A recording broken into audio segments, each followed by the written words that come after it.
From the alley-oops at Keysar to the glory days at the stick. From who's got it better than us to brick by brick.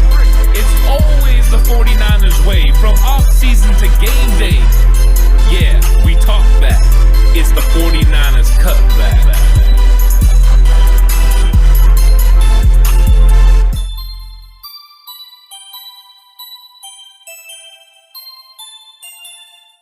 It's 49ers Cutback Podcast time. Merry Christmas, everyone. I'm feeling very festive today, and I have a lot of positive things to say about the 49ers. We've had a great week.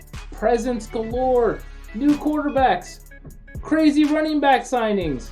Hey, who knows, at least it's exciting. Something happened. Plus, CJ Beathard's going to start at quarterback. Let's go. You know what? You look festive. Thank you. And I agree with you. Couple big signings. You know, they picked up Josh Rosen off the practice squad of the Tampa Bay Buccaneers. They signed a blast from the past, if you're a Bay Area football fan, Tyler Gaffney from Stanford to the practice squad, who hasn't played in the NFL since 2018. And Nick Mullins is not going to be throwing footballs anytime soon. It looks like he might need to have Tommy John surgery. As much trash as we talk on Nick Mullins, that's not what we wanted to happen to him. Definitely and not. We wish you good luck, sir, in your recovery. Hope you can come back. But it's exciting. We're going to have a new quarterback this week. It's always exciting when your team is going to play a new quarterback. There's intrigue. We're going to see what happens. Circumstances are unfortunate for Mullins, but I think we're all in agreement. Kind of the thing we needed right now for this offense. Need to see what else can be done with what we have. The signing and the bringing on of Josh Rosen adds a whole other dynamic and level to this. But we got a game we need to focus on this week and some offensive key matchups that we got to get to. We do. Horst, what is your offensive key matchup? Now, being as we forgot to mention that Raheem Mostert has been shut down for the rest of the season, Very accurate. along with Debo, but that's not much of a shock. My key matchup is that his replacement, Jeff Wilson Jr. versus Arizona's front. We need Jeff Wilson Jr. with our third-string quarterback out there to come out, hit the holes hard, finish his runs hard, get Arizona biting on the play actions when we fake it to them. If we can get that going, the Niners have a chance in this game. The Cardinals are a very good football team, but if we get the run game going, if Jeff Wilson can start turning those 2-3 yards into 5-6 yards by burying his shoulder into people, finishing runs, it could really help CJ Beathard in the offense get the ball moving. So I'm looking forward to seeing that happen. Yeah, we need to get that going for sure, but the offensive line play's got to kick up, and one guy in particular who's been catching some flack, he's got a big test this week. It's going to be, for me, that key matchup is Mike McGlinchey versus those Arizona defensive ends, Golden and Hicks. They've been playing lights out ever since Chandler Jones went out. They've been playing really well. They've been sending a lot of blitzes as well, and that's been helping them get a little bit more one-on-one matchups off the edge, and also some situations where they having to have guys try and chip them in order to slow them down. But McGlinchey this week needs to step up. He needs to be able to hold off on that pass rush, give Beathard some time so he's not feeling too rushed and feeling like he has to take some chances or make some tough throws. And also against the run, using their speed to their disadvantage if they're trying to get around and set the edge, kick them out, let's run inside, run underneath, or stretch plays the other way, let McGlinchey get up to second level. We all know how great of a run blocker Mike McGlinchey is. That should help us in the run game this week. Hopefully with Jeff Wilson Jr. running as hard as he's been running all season, as long as he cannot roll an ankle again for like the 12th time this year, that would be great. But in that pass game, really need him to step up and shore up that right side and keep CJ Beathard relaxed in that pocket. Yeah, a little note about Michael McGlinchey. He actually graded out as #1 tackle on PFF this week. Really? Yeah, so a lot of people have been giving him a bad time. He's been saying he hasn't been playing that bad. Kyle Shanahan's kind of reiterated that he hasn't been playing that bad. Maybe there's just an extra emphasis on him because of the backup quarterback and certain people trying to make excuses for that backup quarterback, Grant Cohn. What? And he's never. But I do think that you're right. Mike McGlinchey needs to step up big, and if he does, the 49ers will have some excellent pass coverage and give CJ Beathard an opportunity to make plays. And my key matchup is going to be CJ Beathard versus pressure. And I say pressure because it's kind of twofold. I want him against the pressure of the Cardinals' defensive line and linebackers making blitzes. and the kind of the things that they want to do to get him off schedule, and also the pressure of going out there and starting a football game. It's something that he's got to get used to again. It's been a while since he was a rookie quarterback and he was forced out there and play, but I think he will have opportunities. There's one thing about CJ Beathard that I like. He's not afraid of anything. The guy is got ice cold water in his veins, and he can make plays. You saw it at the end of the game. He's not afraid to throw the ball up. He's not afraid to just let it go. And unlike Nick Mullins, I don't think every pass that he lets go is going to be intercepted. So that's a good sign. So at least I don't have to worry about passes. Every time he passes, think, oh my gosh, it's going to be an interception. At least this time, only sometimes it'll be an interception. And I think he'll make mistakes, but hopefully he doesn't make Mullins-like mistakes, and it'll give the 49ers an opportunity to win. Pressure? What do you know about pressure? You want to finish that line? No. So now after we got our fill of the offense, we're going to move our way to the defensive key matchups for the 49ers this week. Defense. Alex. Oh my. Let her rip. Ripping it right to me. Defensive key matchup this week. It's a guy you guys went extra hard on this last week. A guy he's moving himself away from us. No. I'm actually setting myself up, positioning myself to be on your side at the end of this, because my key matchup this week is Uncle Sherm versus this Cardinals speed, especially at the wide receiver position. It's time. Richard Sherman, you're back from injury. You've had a few weeks to reacclimate yourself. It's time to show whether you still got it or not, whether or not you can still play at an elite level, at a high level, at this position in this league, whether or not we're not just going to basically try and hide you by running cover 3 the whole game and letting you just sit back in space, whether or not you can still play against a guy like, if you can't get up to play against DeAndre Hopkins, if DeAndre Hopkins can't bring the best out of you in a game like this where we don't have a whole heck of a lot left to play for, but we do have a chance to make it really hard for you to move up in playoff standings, get ourselves some momentum going forward here. And again, like you guys have been saying, try and play some spoiler down the stretch, or at least, make people rethink their strategy, or put something on film that another coach can use in the playoffs to exploit against one of these teams. This is the week.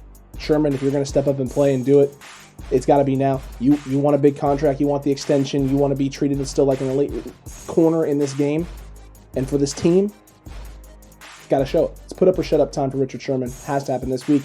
And if it doesn't happen, if this key matchup doesn't work out in my favor and it's a big fat L, you can guarantee when we come back in here for our reaction show, you're going to get it. Going to get got. Yeah, your key matchup kind of rolls into mine, because my key matchup is going to be Robert Saleh versus Cliff Kingsbury, because that is going to be key. They took advantage of Emmanuel Mosley with DeAndre Hopkins in the first game. There's no way the 49ers are going to go into this game and allow DeAndre Hopkins to be the player that beats them. They're going to have a very good game plan for him. And I don't think you're going to see Richard Sherman matching up with DeAndre Hopkins very often. I wouldn't be surprised if you don't see Sherman flipping sides for the first time again, since you've seen like they did in the first game where Sherman moved around. I don't think he'll be traveling with Hopkins this time. I think it will be Verrett and it will be Akilla Witherspoon. They make better matchup situations for DeAndre Hopkins. Sherman can no longer drive on the ball like he used to. So the 49ers are going to have to confuse him with coverage. They can get Kyler Murray off schedule. He will make mistakes. He will throw interceptions. He can't see well. Kinlaw, Armstead in the inside can get their hands up, cause him to make mistakes. And I think they're going to adjust their coverage. They're going to have to protect not just the corner, but also Marcel Harris, because he struggles, and so they're not going to get him in certain situations. I wouldn't even be surprised to see Sherm sometimes play in the slot, because the best matchup for the 49ers will be Richard Sherman on Larry Fitzgerald. Two aging guys that kind of match up with size, speed. That would be a good matchup for them. So you might see some matchup zone style stuff. I think Solo can still mix in the blitz. Get Fred Warner one-on-one with Kyler Murray. That is a mismatch for the Arizona Cardinals, because Fred Warner is a stud. And I look for cool, fun things that we haven't seen yet this year for the 49ers to execute. And then mine, since I had a feeling that your guys would have a lot to do with the pass game, rightfully so after the first game between the two teams, mine is the 49ers run defense versus Kenyon Drake when the 49ers are nickel sub packages. So once they pull that third linebacker off the field, them still stopping Kenyon Drake, he's a good runner.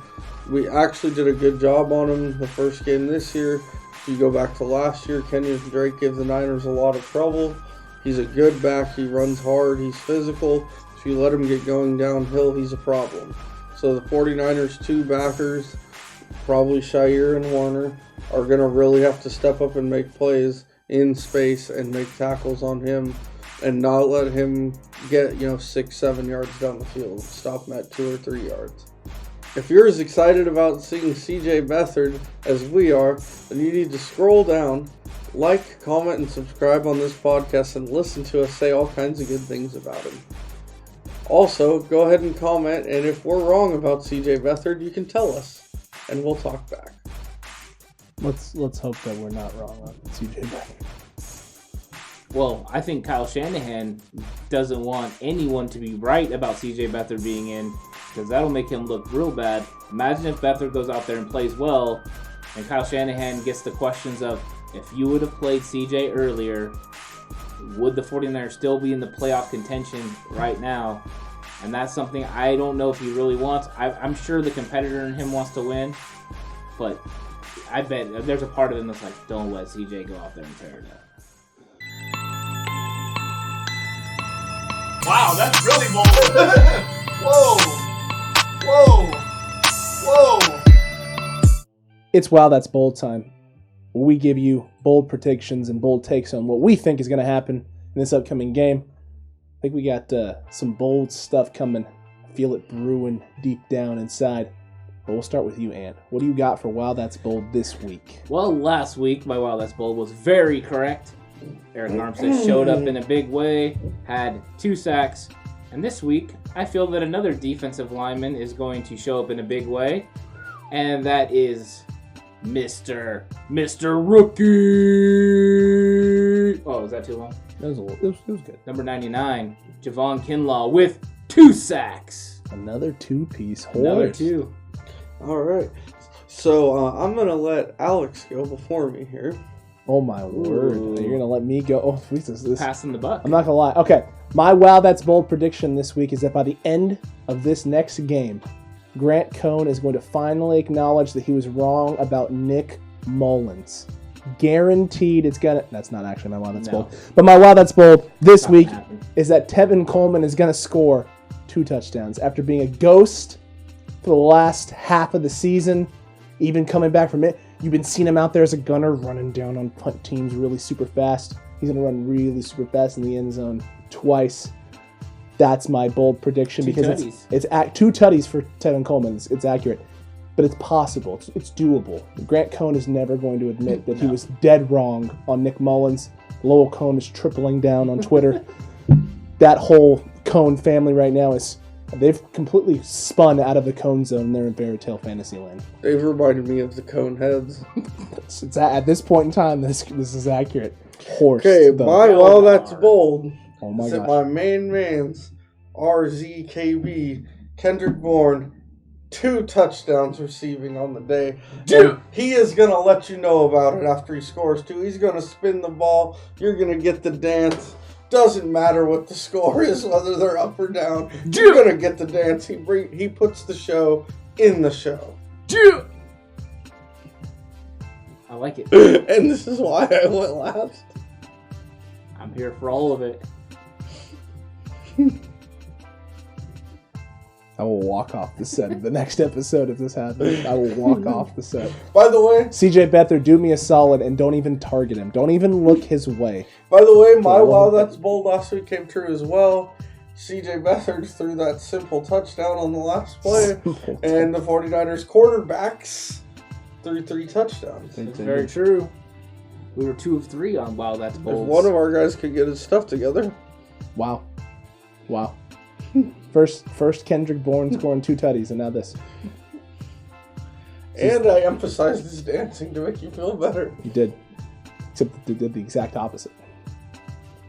And now I'm about to throw this mouse across the entire room. Let's hope you have a different arm than Mullins, or that's going to be incomplete. Or else Ant's going to take that. Or I'm going to be the next person going to see Dr. James Andrews. Ooh. Hey, you're gonna throw it at. If you're like Mullins, you'll throw it at me. My aunt's gonna take it to the house.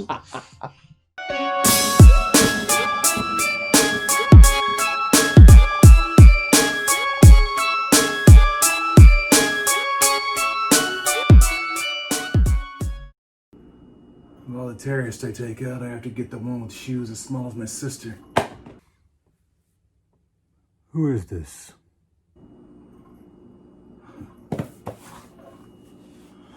Oh, hey, Hans. Oh, yes. The lock it up man. In the flesh. Tell me, I have a question. Why is someone like you on a sports podcast, a football podcast? Someone who's read one too many comic books, watched one too many movies, thinks he's Batman, Iron Man, Captain America. Well, you see, Hans, a well-rounded sports show provides entertainment for all audiences. You got your usual guys who provide the stats and the insights and all their knowledge. Then you provide a little entertainment. Someone who comes up to Ghost, gets together, has a few laughs, stuff like that. That's where I come in. Fine, yes, get on with it then. What are your picks this week for Lock It Up? Yeah, I hear you, Hans. Alright, so this week, I'm taking the Seahawks over the Rams, taking the Eagles over the Cowboys, and I'm taking the Niners over the Cardinals. Really? Really? You're going to pick the Niners again? The 49ers? After what happened last week with the Cowboys? Yeah, I know we had a rough go last week, but you gotta stick with your team, right? Show some loyalty. Anyways, not so bad with the Cowboys. I was always partial to Roy Rogers. You don't actually think you're going to win Lock It Up, do you? Yippee-ki-yay, mother trucker. What? What did you say? You mean yippee-ki-yay, mother father? No, I get what you're doing. I want to know why you keep replacing the curse word with some other word. Yeah, well, this isn't a TVMA or rated R series, Hans. I can't be throwing F-bombs left and right. I know we're not a TVMA show, but I'm saying you're using TNT or TBS methods when you could just be bleeping them out. You can still use bleeps? Bleeps are still allowed? Yes, of course bleeps are... Bleeps are okay, yes? Bleeps, they're fine? Yes, bleeps are fine. You can still use bleeps nowadays. Oh, well, Hans, I had no idea. I thought we couldn't use bleeps anymore. I appreciate the help. I'll make sure I keep that notice from now on. Thank you. No, of course. No worries. I'm here to assist when I can. Oh, yeah, and one more thing. Yippee-ki-yay, mother... Still a very rude thing to say. Very rude.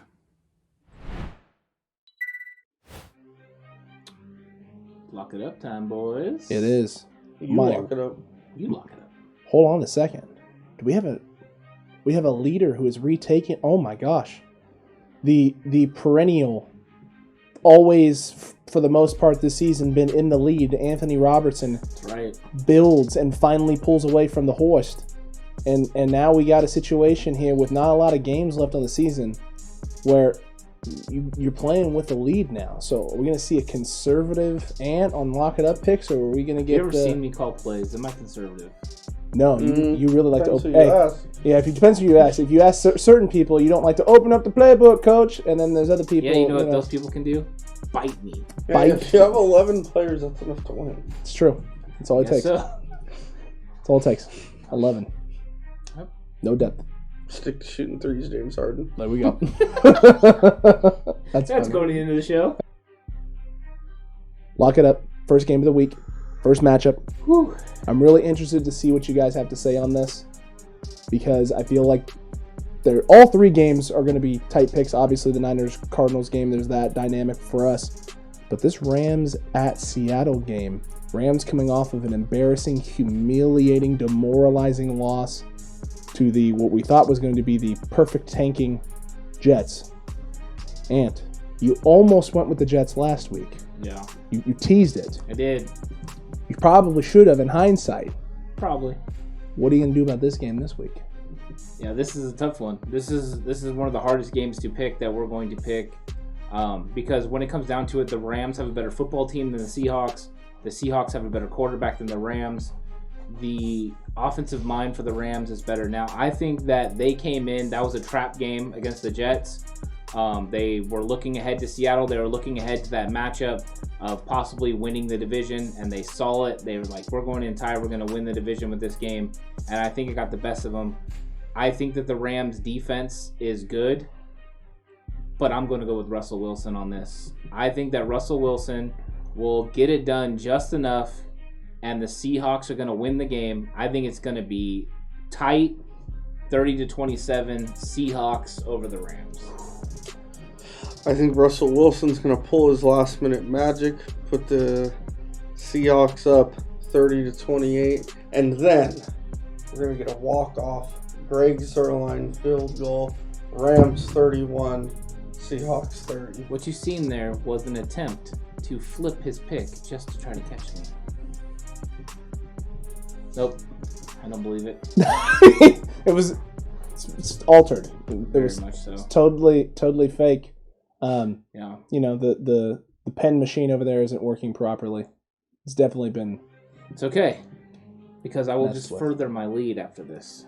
It's true. Would you like to check my other ones before? No, I don't. In fact, I don't want to see it, Horse. I want no excuses from you when I pull away. He wants no excuses from you, and Horse is about to make an excuse right now because I'm about to agree with him on this. I do believe that the Rams are going to bounce back this week and make up for the atrocious performances last week. Aaron Donald has been an absolute savage after losses in which they felt they should have won or in games that they had a chance to win and blew. He has been lights out, and when he's been lights out defensively like that, it usually causes a whole lot of turnovers and short fields for the Rams offense. Really hard for Jared Goff to screw up that many opportunities in short fields. I don't think they're going to get as many turnovers this week, but we haven't seen a whole lot of Russell Wilson magic since that Vikings come from behind victory, and I think that trend continues. I've been on this all season long, that this was going to be the starting decline of the Russell Wilson magic. It's happening before my very eyes. I didn't actually believe that it could exist, that it was a possibility, but it's here now. And the Rams have the ability to seal it, contain it, burn it with fire, and end the magic. 24-21 Rams. And this game really could go either way. It can. I mean, I think this is one of those pick-em games, and it will go either way. And when it goes the Seahawks' way, I will further pull away. So Seattle does always seem to win those games. Well, the only thing that gave me kind of like a little bit of hope for the Seahawks in this game over the Rams is just the fact that they played the football team last week with a great defensive line, and they were able to get enough done to win. Sure. DK Metcalf is still a matchup problem for everyone that they play. So he can run really far and fast. So it's accurate. Those are the things we're looking for. But I think the Seahawks running game is going to help as well. It will. But let's go. We've only got 3 games to pick. So and the NFC West teams are playing each other. So we had to kind of go with a game that's in the NFC, something that might actually be of, something interesting even for the 49ers because it will affect their draft depending on who wins this game. Horst, who you got between the Eagles traveling to the Cowboys on Sunday? I'm going to take Jalen Hurts to continue putting on a show. That Cowboys defense is not very good. I think Jalen Hurts and Miles Sanders hurt them in the run game with their read option looks, and I think he does enough in the air to win the game. I think it's going to be high scoring. Neither team's defense is very good. I'm going Philadelphia 35, Dallas 27. I got the Eagles over the Cowboys. I know he's really depressed about this. I feel bad having picked this for him and ruined it for him.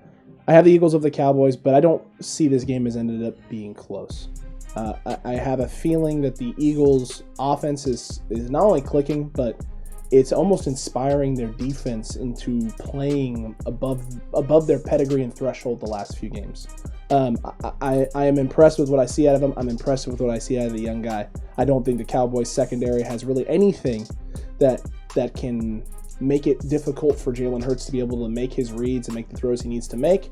And I think the pass rush for the Cowboys is actually going to be negated by the fact that Jalen Hurts is as mobile as he is.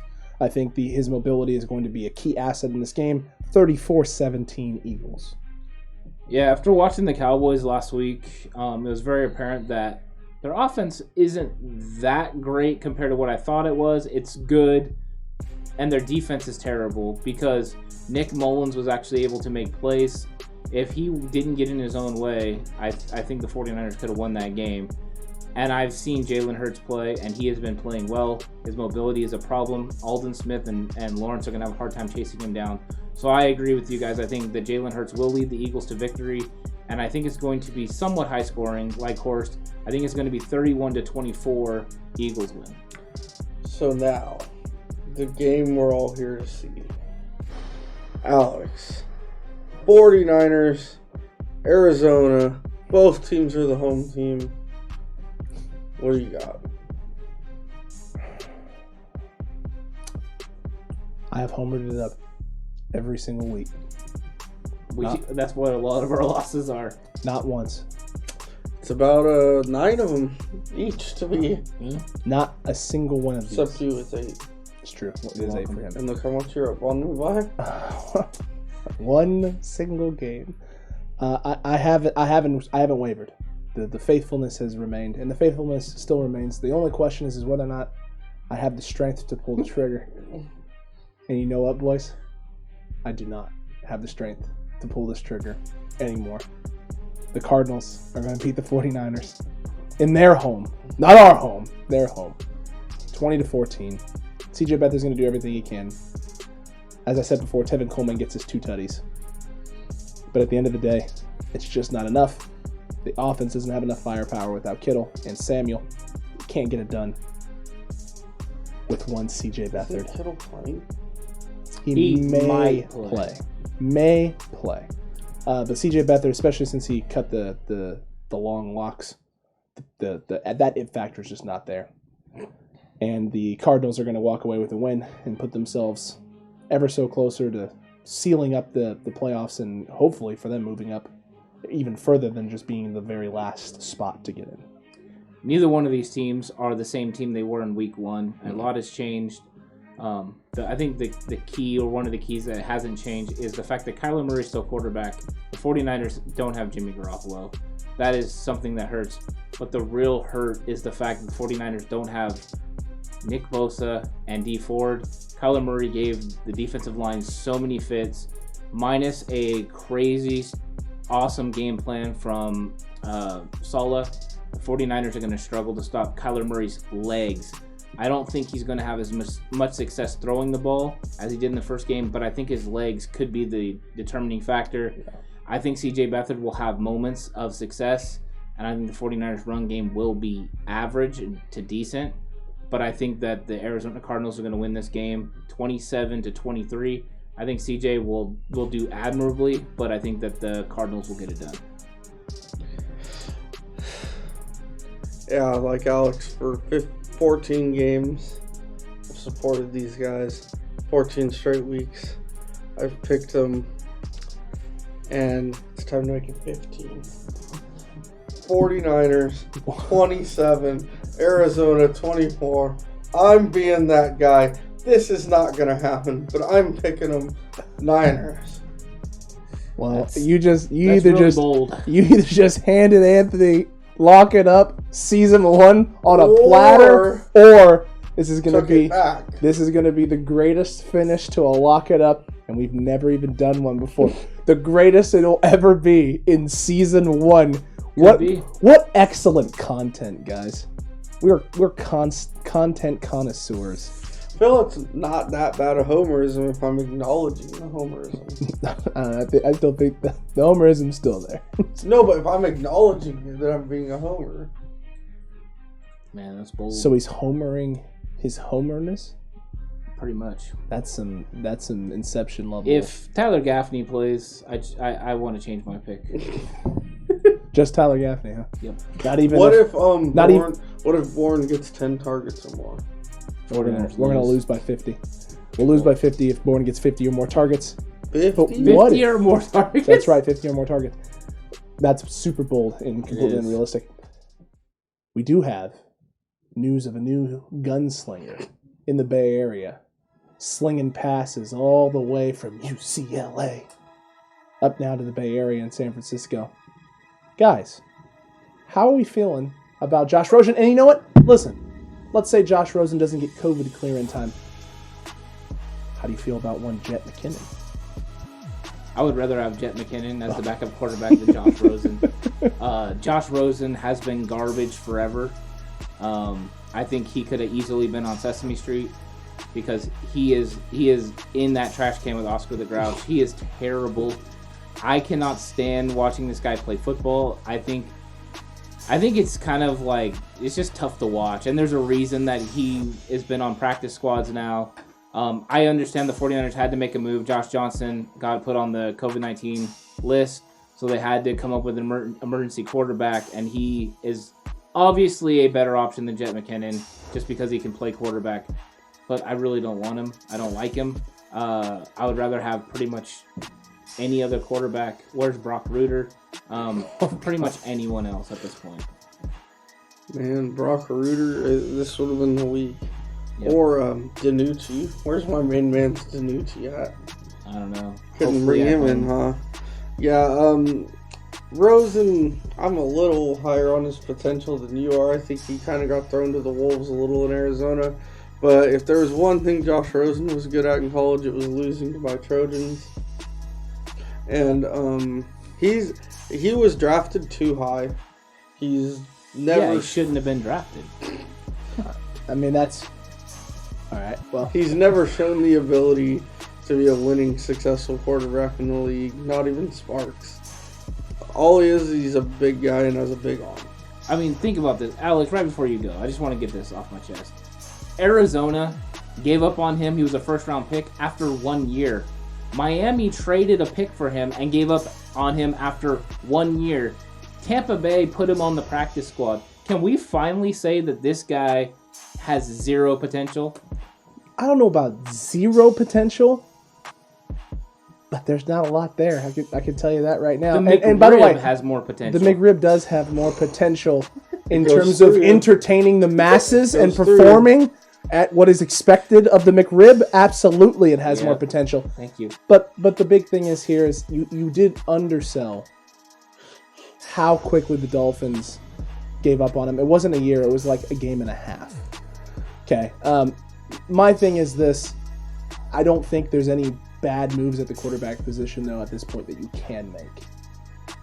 The worst decision was already made in sticking with Mullins for as long as we stuck with him. So at this point, I mean, again, this would be, in the levels of everything, Mullins was a literal bag of dog crap on a porch on fire, and Josh Rosen signing is the crapping into said bag. It's one of those flaming bags of poo again. It's Josh Rosen's just the crapping in the bag and placing it on the porch. It's not on fire yet. We're pretty sure it's going to be at some point, but it's not quite there yet. Mullins is already lit, stinks. Old man has come out and stomped on it. Oh my God, there's crap. Like, it's all bad. It's all downhill. Don't put it out with your boots, Ted. Exactly. Don't tell me my business, devil woman. This one's out of control. It's going to get out of control here if we're not careful. But the key thing for me is that, like I said, for Josh Rosen, this is it. This is your last opportunity, last stop probably. If you can't find a way to show something here in San Francisco with Kyle Shanahan, there's a good chance you're probably going to be a clipboard quarterback or a practice squad guy for the rest of your career. And hey, there's nothing wrong with that if you enjoy it, but it's not what you're looking for when you were a top pick like he was at the quarterback position. I got a message for Josh Rosen. Number one, he's never going to play another snap in the NFL. Number two, call Dwayne The Rock Johnson because you're going to be in the XFL. Dang, that is your next option. It's terrible. I mean, maybe he's got a future in Walmart greeting. That's down the road. He'll probably miss with the sticker though. He's pretty inaccurate. That's true. Yeah, I think he's gonna get cut from the XFL. Is how his career is gonna end. Yeah. What did you think of our Lock It Up picks this week? What do you think is going to happen in the Niners versus Cardinals game. Do you agree with us? Do you think the Cardinals are going to, I don't know, come out with a big fat W? Or are you like Horst? You're homering it in for the rest of the season and you got the Niners upsetting the Cardinals in their home stadium / our home stadium? Let us know in the comment section down below. And while you're down there, make sure you interact.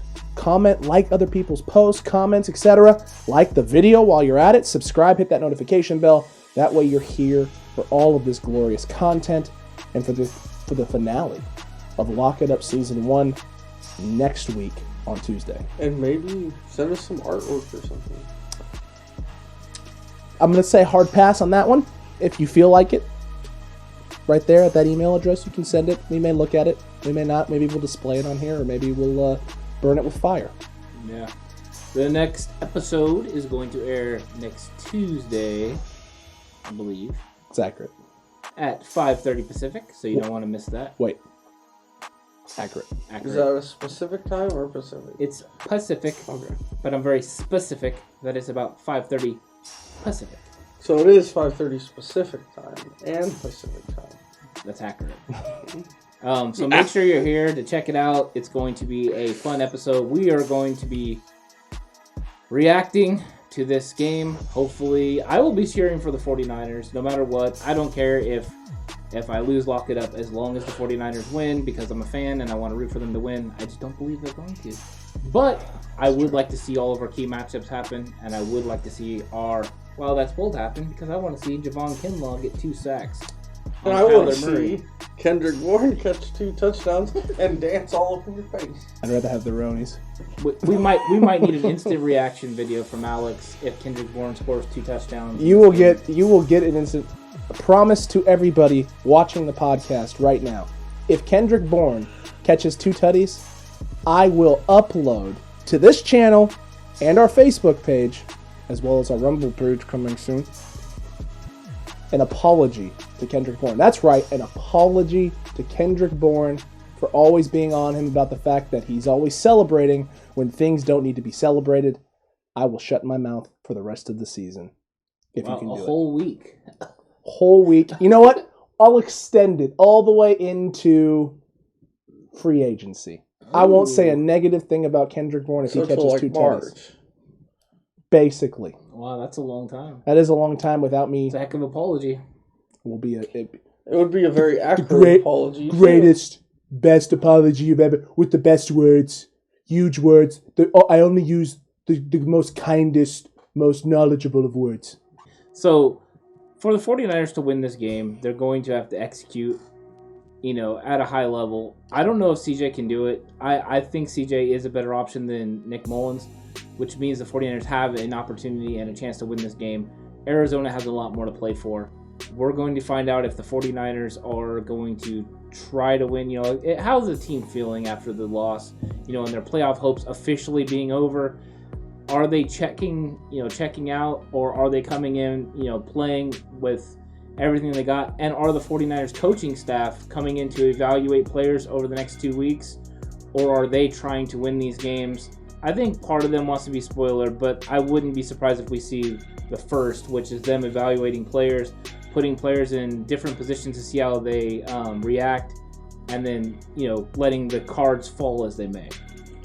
Yeah, I'd like them to win as well, and I always feel like it's a karma thing, tanking.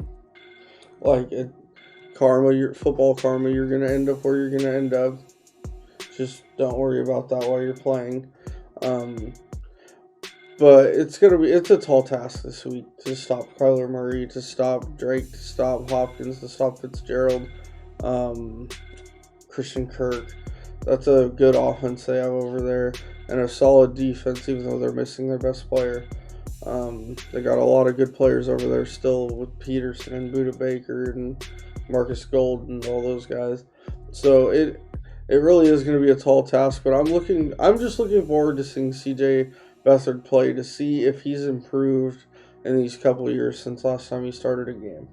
That's pretty much the one thing left for us is maybe Shanahan coached him up. 2 years. We're going to find out one way or the other. Ant brought it up and said it beautifully there at the end of his little montage here at the end. there is a opportunity, montage, at the end of his little monologue there at the end, there is a chance that you could have people checking out. There's a chance that Saleh isn't focused on a defensive game plan because there is no hope, because there's too many pieces out, and he's instead focusing on putting together the best thing he can put together and also getting ready for interviews for other teams coming up here towards the end of the season. Once playoffs start and the Niners are officially no longer involved in things, and he's getting ready for his future job and career, position coaches may be doing the same thing as well. You are going to have a lot of motivated guys who are looking to make rosters, stepping up and playing, and maybe that's why they go with Kyle Shanahan may go with a more of a tryout period where he's giving guys extended looks and runs at different positions. Regardless, hope for the best for the 49ers in this game. Hopefully we come out with a W, but as you said earlier, not expecting a whole lot. Yeah, definitely. But guys, you know what? It's a time to be excited. It's a time to spend time with our families. Everybody enjoy your Christmas. Merry Christmas, everyone. Merry Christmas, guys. And we will see you on the next episode on Tuesday. Have a great Merry Christmas. Enjoy yourselves. And you know what time it is, guys. It's time to chalk another one up.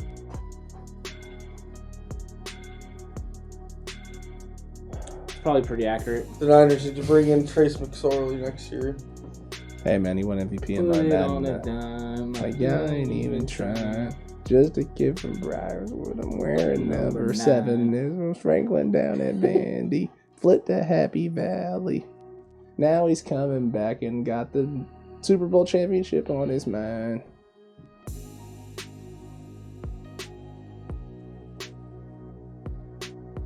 You know, hey, did you know that they can't touch his deep ball? In that Every play he's scoring. Yeah. Or every game he's scoring. It's something like that.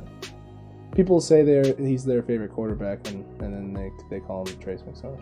I heard he passed out in a bar and woke up in a sorority.